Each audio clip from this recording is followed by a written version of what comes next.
doing the job impressively. Whoa, beautiful shot.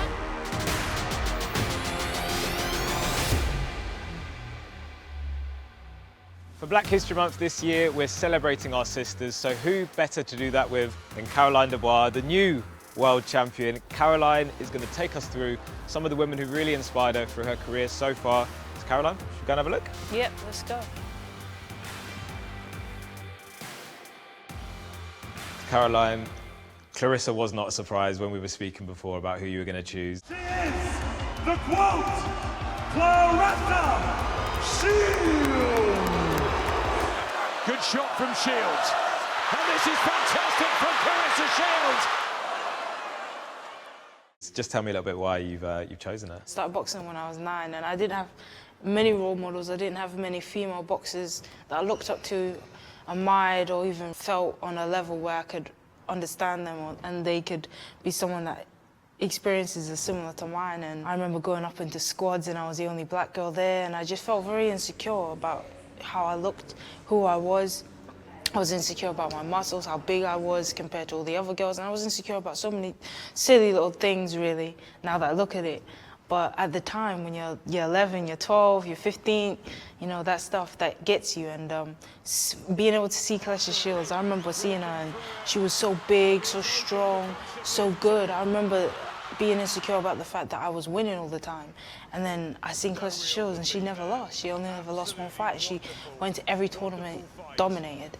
And I was like, it's okay being me. She wasn't afraid to tell people that she was the best. She wasn't afraid to say, okay, I'll walk into the room, you have the respect for me, and that's what I needed. Obviously, I'm not Claressa Shields and I'm not gonna try and emulate her, but I'm just gonna try and emulate myself and be more confident in yourself. And I realized that, you know, sometimes the hardest thing in the world is to be yourself, and having people that are themselves gives you the confidence that you can do that too. Even having someone who looked like you, how important was that, especially in the sport that you did? You have that necessarily in person when you were sort of training and getting up in the game? Everyone used to think I was a boy. I walk into the gym and they'd be like, oh, that's that boy, he's over there. And at the time, it didn't matter to me. But as I got older and I started to get 16 and, you know, 17 and all the other female boxers, you know, they had long hair, they conducted themselves in a different way, they didn't have such big muscles, they looked more feminine, and I started to feel some kind of way about that. I started to feel very insecure. I started to hate it. You know, going into the gym and you know, as a black girl, your hair gets curly, as soon as it gets wet, it shrinks and all those kind of things. And I hated that. I couldn't manage my hair. I couldn't manage how I looked. I hated it. And then I seen Claressa Shields and there was this picture, I swear, Claressa Shields was wearing the exact same shorts that I used to wear.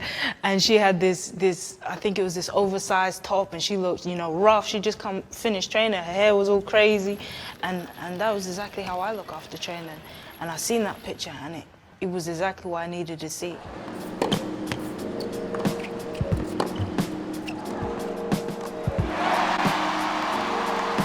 All right, Caroline, Coco Gauff, tell us why. As a young kid, doing what she's doing, it's amazing. And for even though I'm probably like a little bit older than her, like, you have to respect, you know, quality and ability when you see it. Even though she's really young, she's been expected to win for quite a long time, and you know, she's got to semi-finals, finals, and not quite made it for the Grand Slam. It was almost like a relief. I guess that's that pressure, right? Yeah, definitely. I think a lot of athletes, a lot of boxers, a lot of athletes across all sports will tell you, sometimes when you win, you don't even feel happy, you just feel relief. You feel relief that it's done, it's over. Have you had that? I feel that too. It's crazy. Like, it's the days after you feel happy and you feel like, yeah, I did that. But as soon as the win has come through, you just feel this great relief. Although we've got the Williams sisters who are amazing, it's a sport perhaps we don't actually see a lot of black people. So how impressive again, and how important is it that, you know, kids now who are trying to get into tennis maybe didn't think they could? It's very hard to be the first one, and it's very hard to be the person to break the mold and step outside the mold. It's very hard to be that person, you know, to go against the tide and do something that's never been done before. So I think for a lot of young kids coming through, specifically black kids coming through, they know that now you can get into tennis, that it is a sport that you can have a part in and you can dominate at. Right, Caroline, Simone Biles, incredible athlete.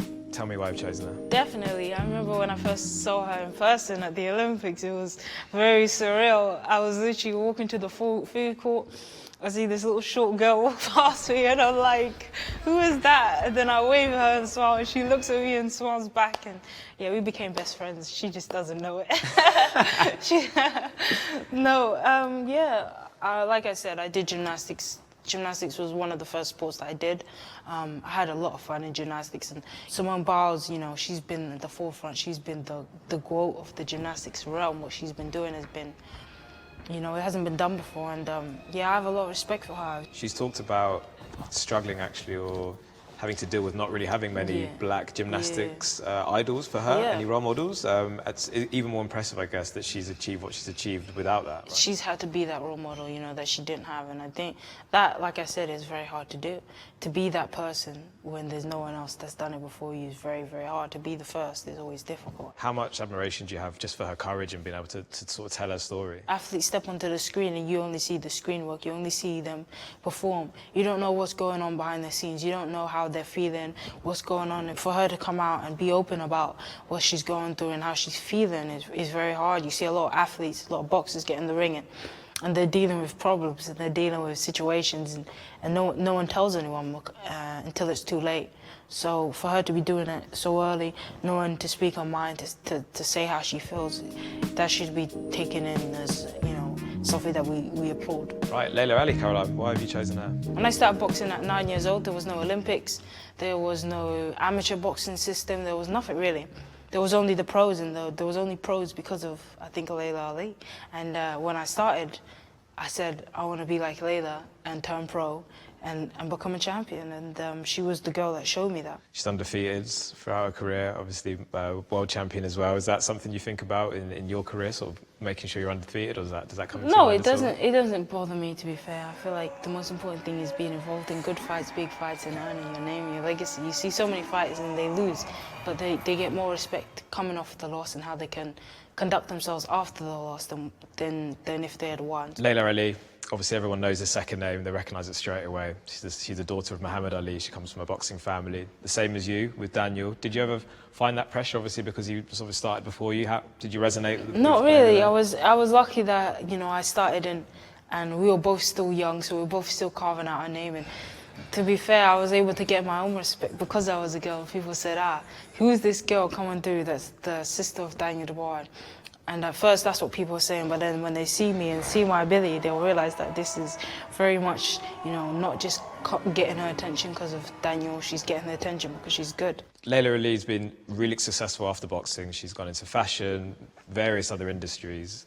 It feels almost wrong to sort of ask you this because of how early you are in your career, but do you ever think about life after boxing or what it might bring for you? As of now, the furthest I get is to life after boxing is the joy of being able to get up in the morning and not have to worry about going for a run or, you know, step on a pair of scales, and that's about as far as it gets. Right now I'm focusing on my boxing journey and leaving it 100% in that ring.